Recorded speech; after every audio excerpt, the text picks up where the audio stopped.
Alright, welcome everybody. Today in this video I'm going to be talking about Layer 3 VPNs, and I'm going to explain it from start to finish, and I'm going to do some Wireshark packet capture so we get to see all these MPLS labels, the BGP NLRI exchange of attributes, and we're going to go through this fully.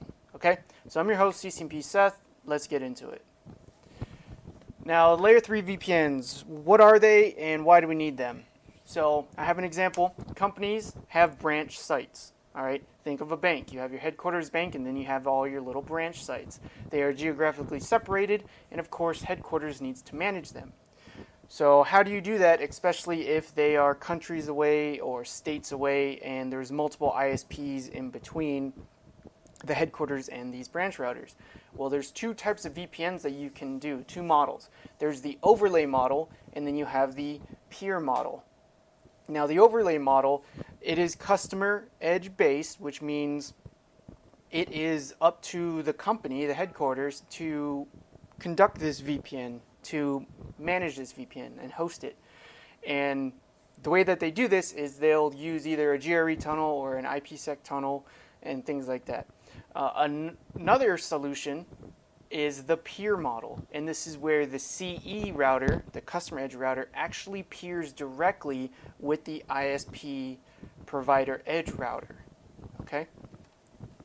Now, the problem with the overlay model is you are just using the internet just like everyone else is, and you are trying to manage your own devices. Now, with the internet, you can't have bandwidth requirements because all you do is you just paid for an IP address and that's it.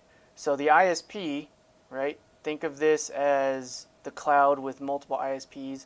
ISP 1, and then here's 2, and then here's 3, and then here's your other customer edge router, well, your edge router. And basically, you make a tunnel over the internet, and of course you encrypt it with IPsec, of course. But ISPs can't see it, and they're not going to provide you any type of quality of service. So the bandwidth requirements goes out the window. What happens if the CE router and the network over here has VoIP going on? And all calls have to go back to headquarters because that's where the call manager is. There's going to be a lot of jitter, latency, and possibly even packet loss. Another problem with the overlay model is the management of all CE routers and peers. So, yeah, in this small environment, we have one CE router here, another CE router here, but what happens when this branch grows? The headquarters has to manage all of these routers, and then they also have to peer with all of these routers. And that's a lot of neighbor relationships peering with the headquarters router over here, and then that could cause a lot of problems depending on the protocol that you're using. Okay, so that's the problem with the overlay model. Kind of don't want to do that. How do I clear? Okay.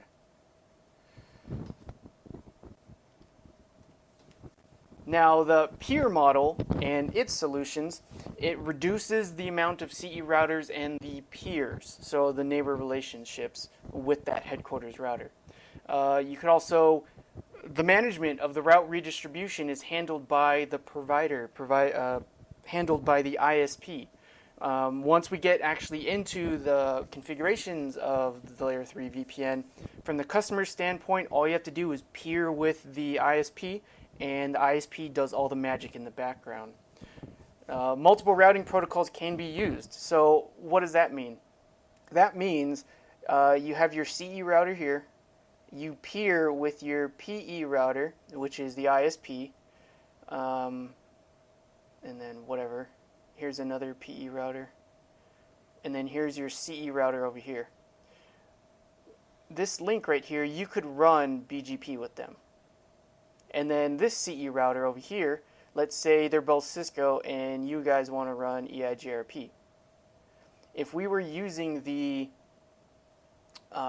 overlay model, the way that you would connect over here and peer with them, you would have to use one IGP. And then if there was another one, you'd have to run that same IGP over here.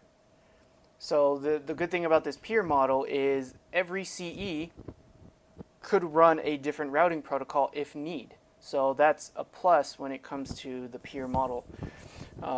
Also, the addition of new CE sites doesn't need to have a configuration change on all the other CE routers. All right, so if another CE router comes on board, the ISP is going to be doing all of that route management and route redistribution. So it's going to be seamless for all these other routers. The bandwidth requirements can be met with QoS of the provider. So now that we are using this ISP right here, and it could be multiple ISPs, but again, these ISPs, they work together and they always have agreements with each other, but they could satisfy your quality of service when it comes to those VoIP calls. So they could say, we can guarantee you this much latency, you know, less than 125 milliseconds latency at the highest, right? Which is okay for VoIP. Of course, you want to get lower, but I'm just saying that they could actually guarantee you bandwidth like that.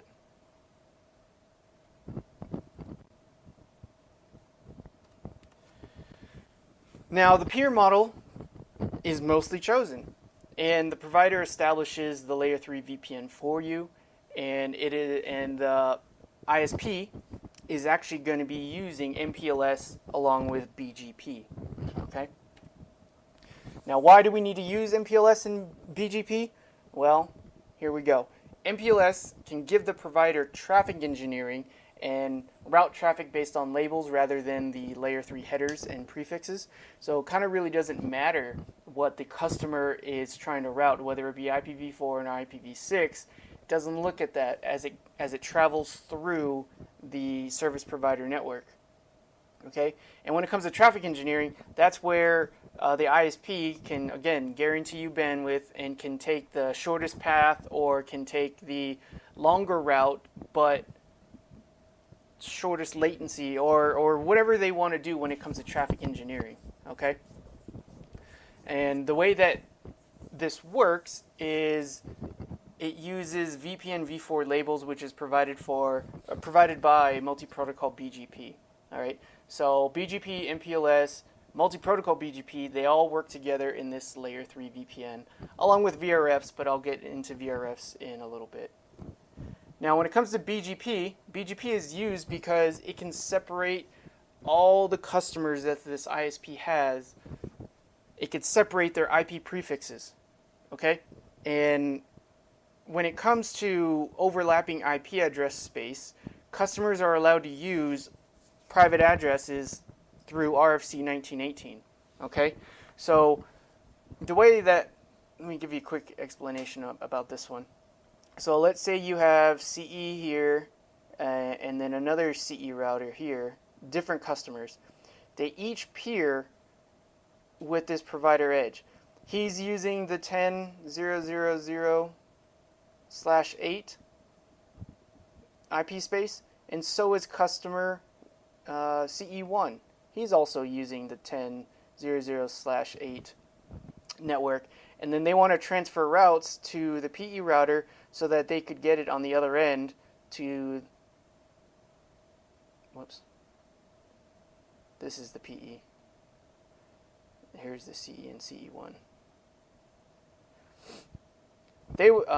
These customers want to share their 10 routes with their other branch sites. But how does this PE router differentiate this 10 network from that 10 network? This is where VRFs come into play, and then we use multi-protocol BGP to give it it's called a route distinguisher. So BGP and the other provider edge routers can distinguish what prefix belongs to which VRF. Okay? Once I actually get to the configurations and I do the Wireshark capture, this will all make sense. I promise.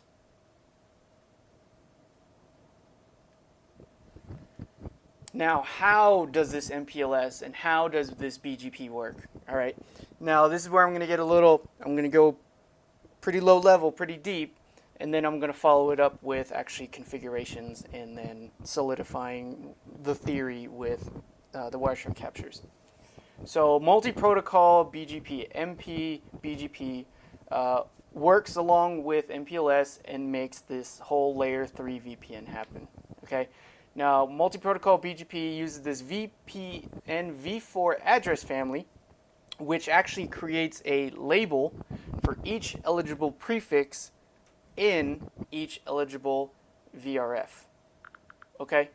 Now, without MPLS,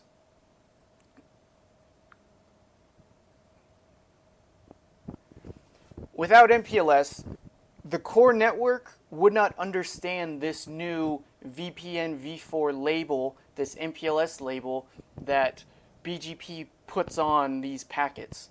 So that's why the core needs to have MPLS. So that's why MPLS is important. Once you have your MPLS core network, then we apply this VPN v4 address family, which creates a second label or a inner label. So that could distinguish on the other side of the provider network, the edge PE router, what VRF it belongs to and what interface it needs to go out of. Okay, so it brings me to this point right here. Therefore, MPLS must be enabled in the core network using the reservation protocol or the label distribution protocol. In my lab, I'm actually going to be using the LDP method. LDP is responsible for the transport label, which is the top label. Multi-protocol BGP is responsible for the bottom label. And when I do the packet captures, you will see when I send data from one side of the VPN to the other, you will see two labels on there, and I'll explain how it's addressed and all that stuff. The outer label is used in the core. That is that transport label. The very first label behind the layer 2 data link address is going to be this transport label, and that's used within the core network. The inner label is used by the PEs, the PE routers, and it associates to a prefix for those certain customers. If you want to read more about it and more examples, go ahead and click on these. Well, you can't click on it, but go ahead and use these links, and it will help explain more if you don't want to watch this video. Okay? Now, we're going to put this all together. I already did a video on layer 3 VPNs before. I did it in less than 12 minutes from scratch. I'm going to do it from scratch again, but you can just fast forward it if you don't want to see it. But here's basically the steps and the explanations of what's going to happen. The provider needs to have an MPLS core along with their IGP. So I'm going to be using Ospf, but you could use ISIS if you want to. Then PEs, the provider edge, will create VRS for the customers with specific route targets and route distinguishers. These route targets are little import and export labels or numbers that says, all right, if you get a route that has a route target of 1.1, then go ahead and import them. Then when I export some prefixes, I'm going to put a route target of, let's say, 2.2 or 2:2. Doesn't really matter. But basically, these are just little numbers that says, okay, do you match my import policy? Yes, then good. You're good to go to this interface or to this customer. PEs will peer with the customers, and they could use any type of IGP. I mentioned that earlier. This is the whole point of the peer model, right? Peer model, you can use Ospf, BGP, the awesome RIP version 2, and ISIS, and yeah, JRP. Sure. You could even do static if you want to. You could do redistribute static if you want to. Once that's done, then the PEs are going to create an IBGP relationship. They're going to appear over the regular provider core routers, And then once we create that IBGP relationship, then we are going to enable the VPN v4 address family. Then we will redistribute the customer edge VRF routes into BGP, which therefore will provide VRF attributes such as route targets and route distinguishers, and they will add that to all the IP prefixes that are being redistributed from the protocol right there, and then it's going to give it a label, this VPN label.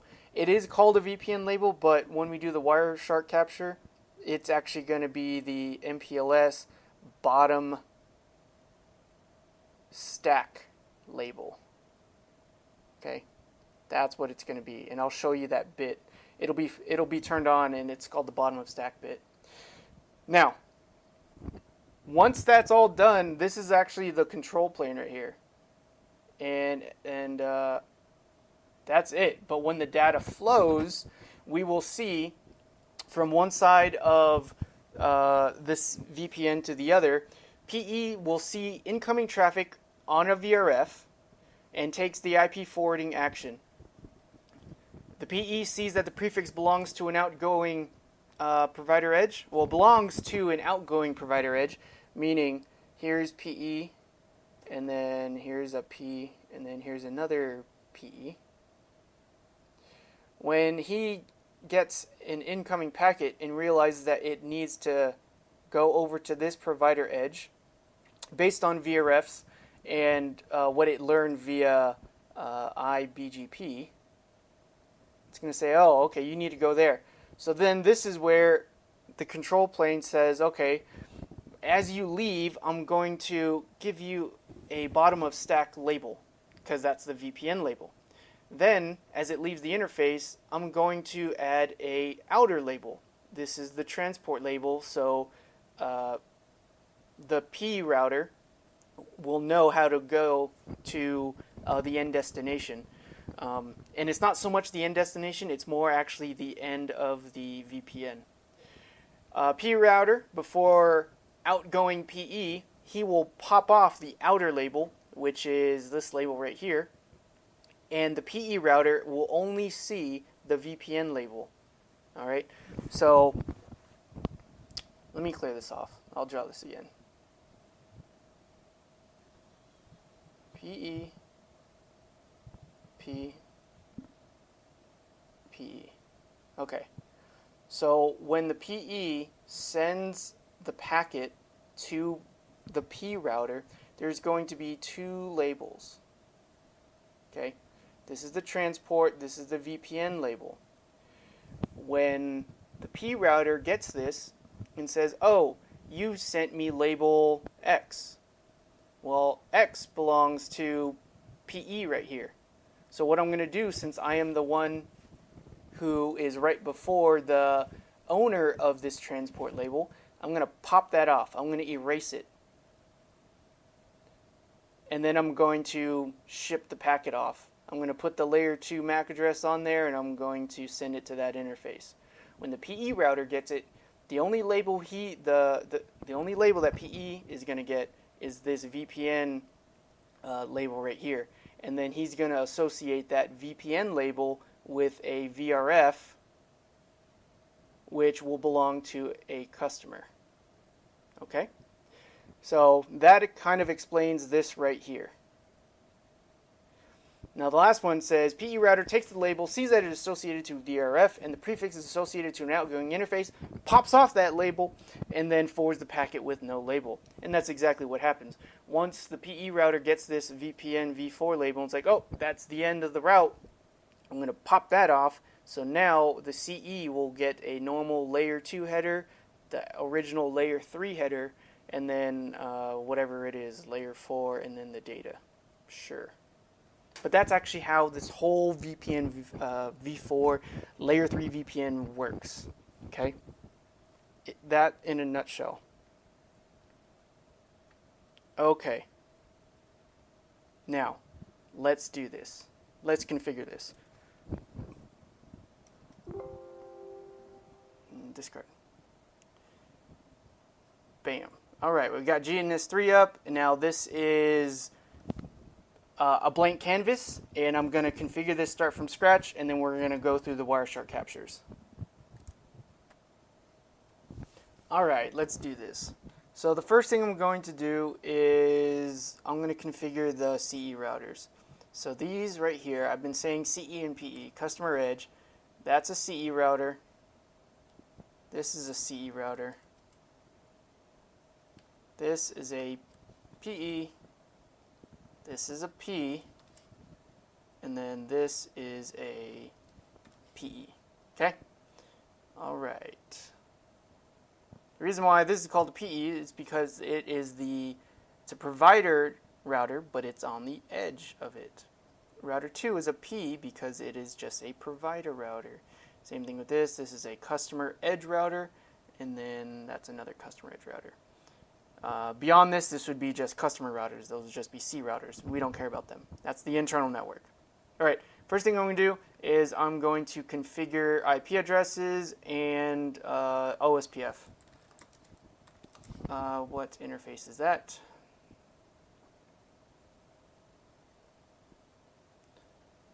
Let me fix these real quick. Okay. So that is F00, F0/0, IP address 14.14.14.4. Now, if you already know how to do this, just go ahead and fast forward about 10 minutes. But I'm going to configure this from scratch. Router, Ospf1, network 000, 255.255.255, area 0, and WR. Okay. Router 5.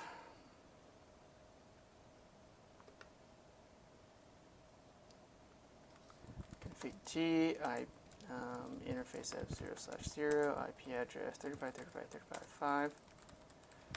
No shut, interface loopback 1, IP address 5.5.5.5, 255.255.255, router Ospf1, network 0.0.0.0, 255.255.255, area 0, and WR. Okay. Now let's configure the IGP for the provider routers, the ISP. Config T F0/1, IP address 12.12.12.1. Interface loopback 1, IP address 1.1.1.1.1, 255.255.255.255. Router Ospf 123.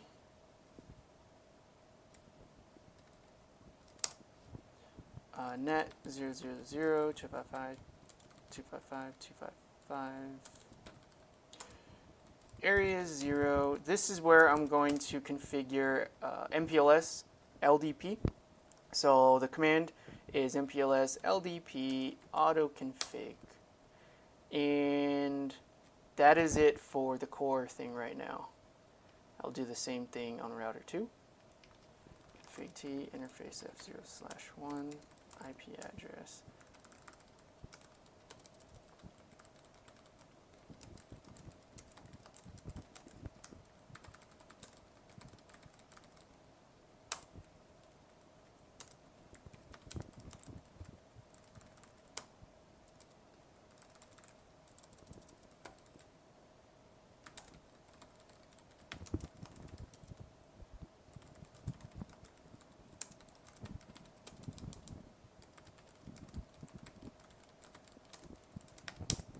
MPLS LDP autoconfig, done. Neighbor relationship should come up. Good. Oh shit. Okay. And then router 3. Config T, interface F0/0, 23.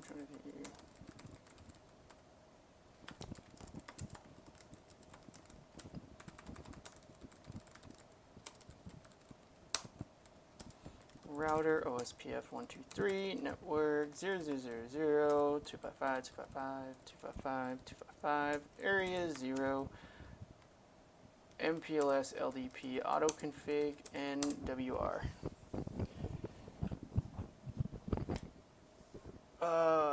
Make sure I could ping router 1.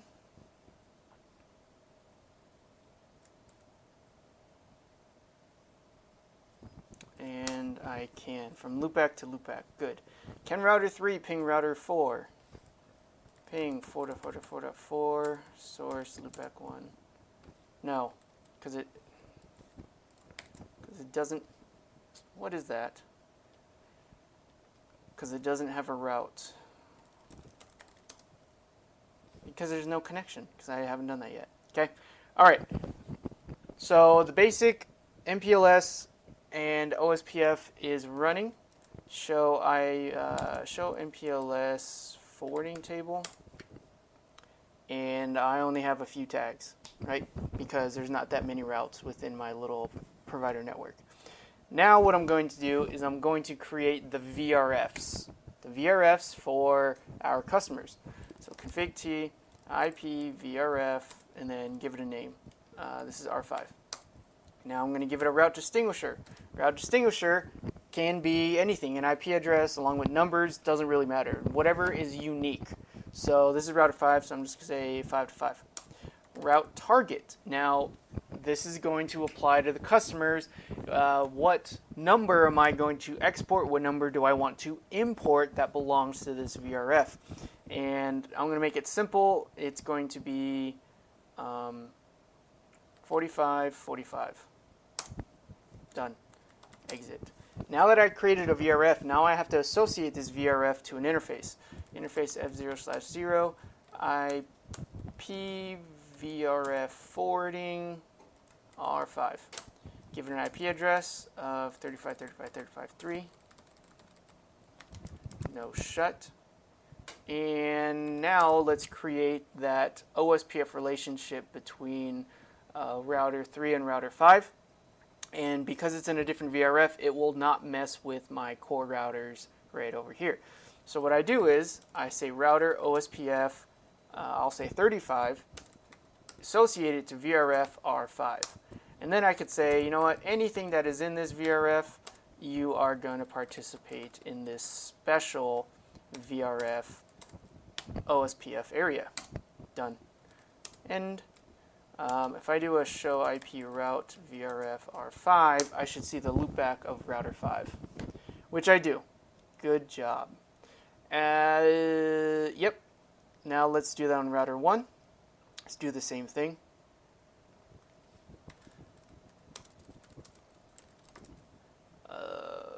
IP VRF R4.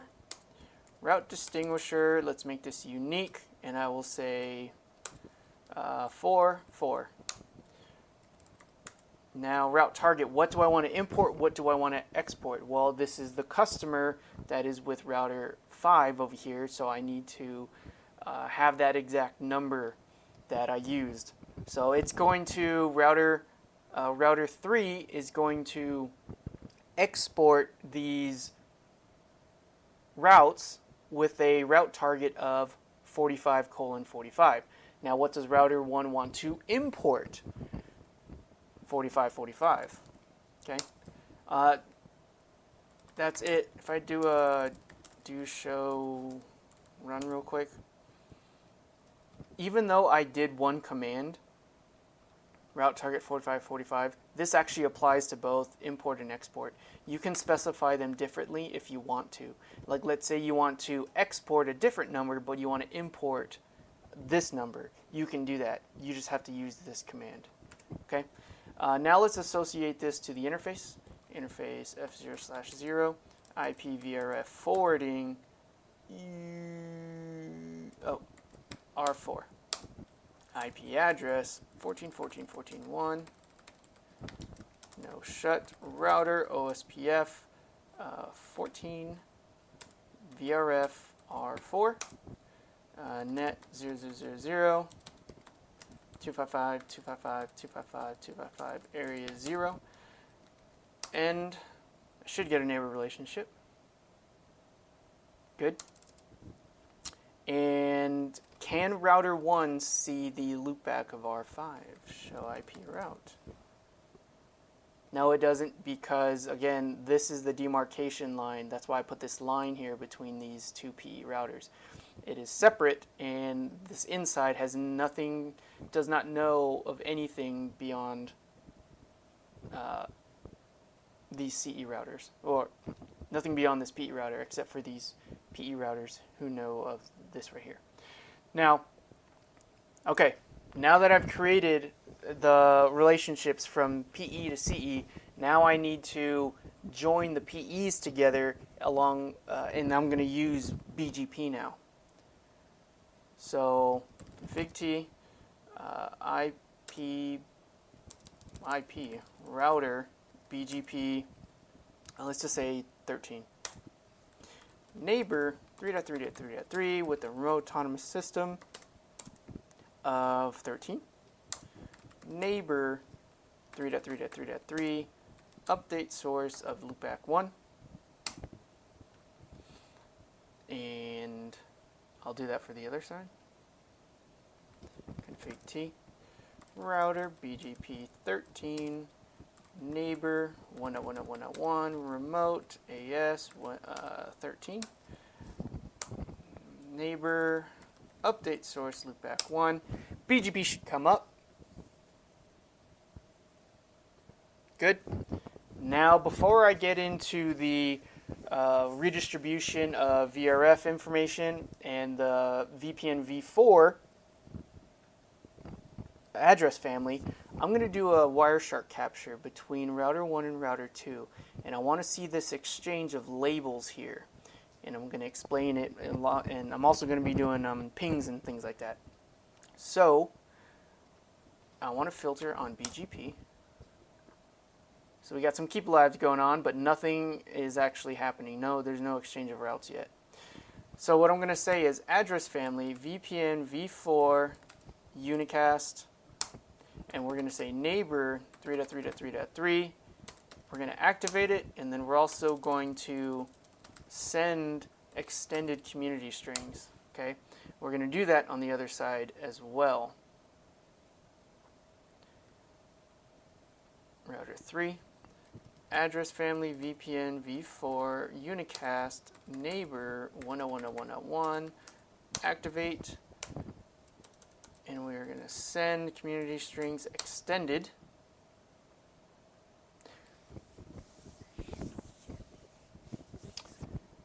So now that I created this VPN v4 extension, which means now I could attach labels to certain prefixes. So this is where VRFs come into play. So now we got to create another address family. Address family for IPv4, IPv4 for VRF. And then what is it? So for router 3, it's router 5. And we are going to say redistribute Ospf. What did I say? Do show run section router Ospf 35. Okay, so we're going to say redistribute Ospf process 35.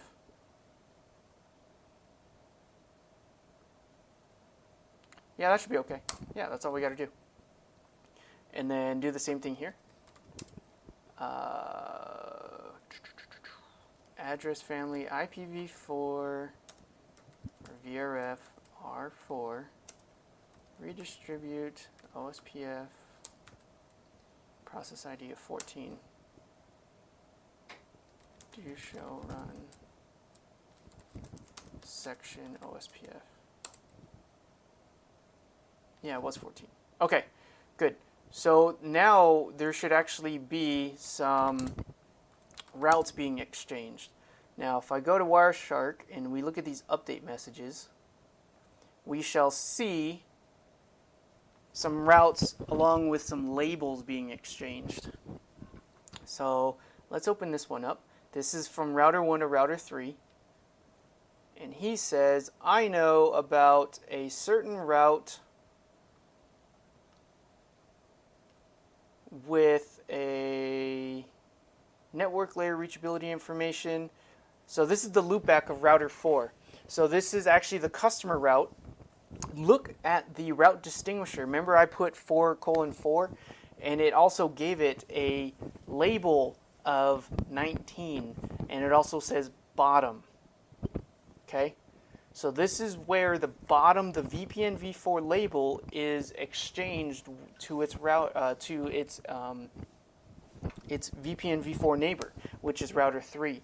So when router 3 wants to send information or receives information that wants to be sent to router 4, it's gonna attach a bottom label of 19, and then it's gonna put a transport label on how to get to the end destination of this VPN v4 PE router, which is router 1. Okay? Now, this is the exchange, and this is where you get to see what prefix it is, what that route distinguisher is, and then what that bottom stack label is. Okay? What else do we see here? Do we see anything else? No, that's it. Okay. Now, we're not done yet because routers 4 and 5 cannot ping each other yet, because we need to do one more step. We need to go into the VRF Ospf instance, and we need to say redistribute BGP 13 subnets. Okay? Exit,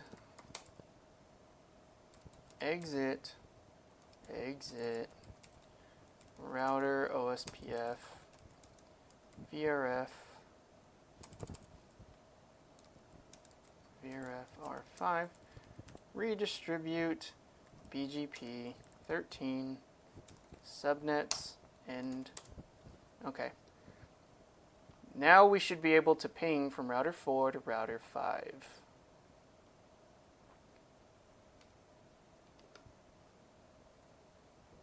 Do a show IP route. Yay, okay. Ping 5.5.5.5 with the source of loopback 1. Okay.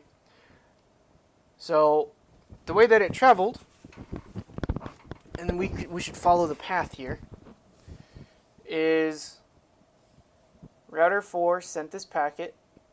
It was an ICMP echo request, and the destination was 5555, and that's how we sent it off. Then when we get to router 1 receives and says, okay, you need to get to 5.5.5.5. How do I get there? Also, it came in on VRF R4, remember. So he's like, oh, you came in VRF. Let me look at your routing table for VRF R4.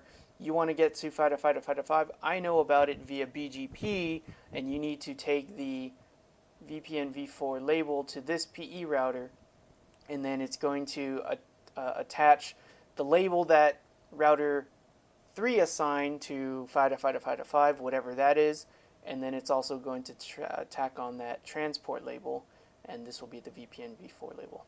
Okay, let's take a look at that.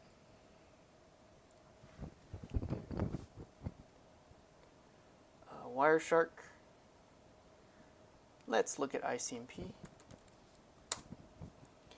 So, coming from 4.4.4.4, going to 5.5.5.5, look at that label right there. That is a bottom of stack label. And the label is actually a 20. And then the transport label, the outer label, is 17. See how there's two stacked labels? Now if we go to router 2, that's router 4. I'm sorry, router 1. and we do a show MPLS forwarding table, and let's pull this up side by side.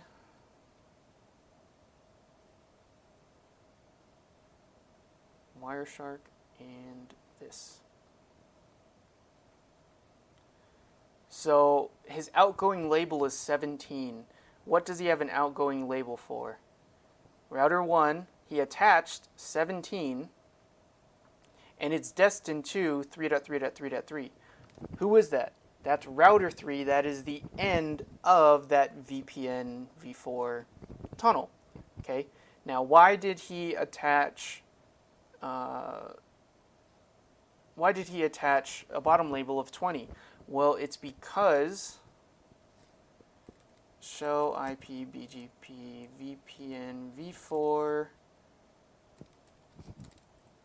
all should be all labels. It's because his neighbor told him, hey, you want to get to 5.5.5.5? Well, then you need to give me label 20. Look at that. So let me pull those two commands together.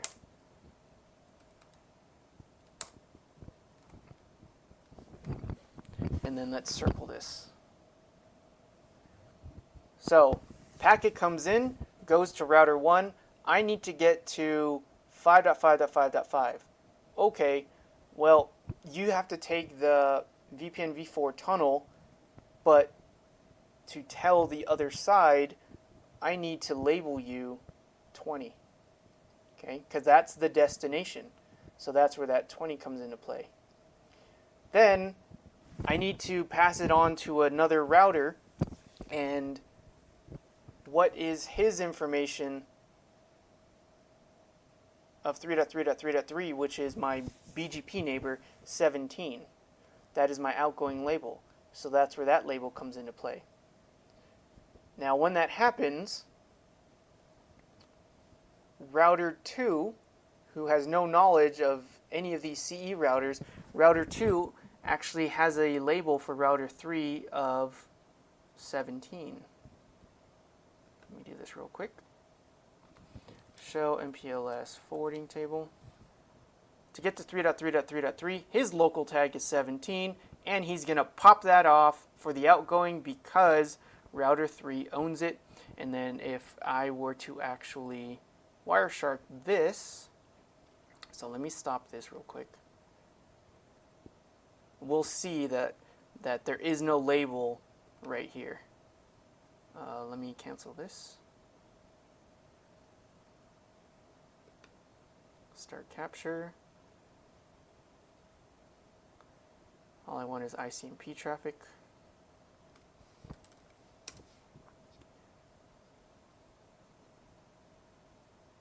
Ping this again.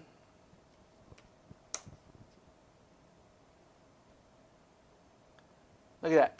Only one label, that the connection between router 2 and router 3, only one label. It's because router 2 popped off that top label of 17.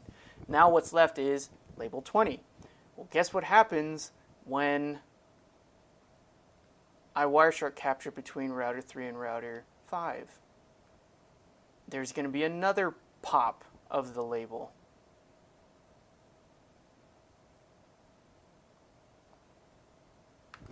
ICMP. Go ahead and ping it again, Mr. R4. Coming from R4 to R5. Look at that. No label. No label. So there's a dual popping happening around here. All right. Router 1 addresses a label of 17 with a bottom of 20. Router 2 takes that, pops off that label, and only has label 20, sends it to R3. R3 says, okay, that label 20 belongs to VRF R5, and the destination is 5.5.5.5. Go out fast Ethernet 0/0, pop that label off, and then you just have your normal packet with no MPLS labels. So that is how this whole layer 3 VPN works.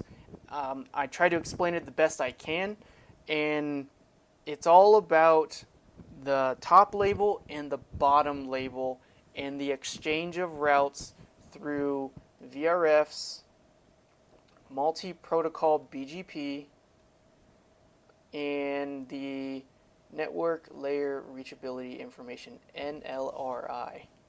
Okay? All this makes layer 3 VPNs happen. And this is using the peer model. Right? I'm taking a master's class right now. I'm getting my graduate degree, and it's strictly on MPLS. And I knew how to do this. I didn't understand fully what's going on. So once I took the class, and I'm finishing it right now, I was like, oh man, I understand this a lot more. And I had to make this video for you guys. So this is it. Leave a comment below if you still need, if you have any questions. And if you still need more information, yeah, leave a comment below and I'll get back to you as soon as I can. But that's it. So I hope this was informative for you, and I'd like to thank you for viewing.